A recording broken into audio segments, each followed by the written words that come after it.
идва човека и той казва, ами аз всъщност имам проблем.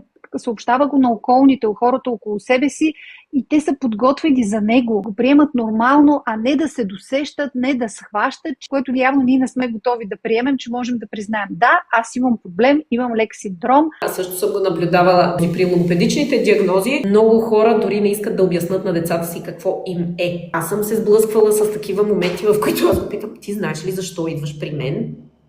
И то ми казва не. И тогава това, което ти казваш, то просто не може да се случи, защото това дете расте с усещането, че нещо не е както трябва.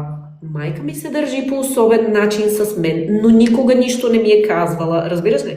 И това създава едно голямо съмнение в себе си. В момента, в който родителят ти каже, виж, твоя мозък работи по различен начин. Твоят мозък никога няма да се научи да слага логическо и аналитично 2 по 2 е 4. Тази последователност, чисто аналитична, не им се получава. Но те пък обикновено са много ярки в нещо друго. Когато ти го знаеш и кажеш на хората, вижте какво, моя мозък е еди какъв си такъв, нямаме вече никакви притеснения и за това околните го разбират като най-нормално.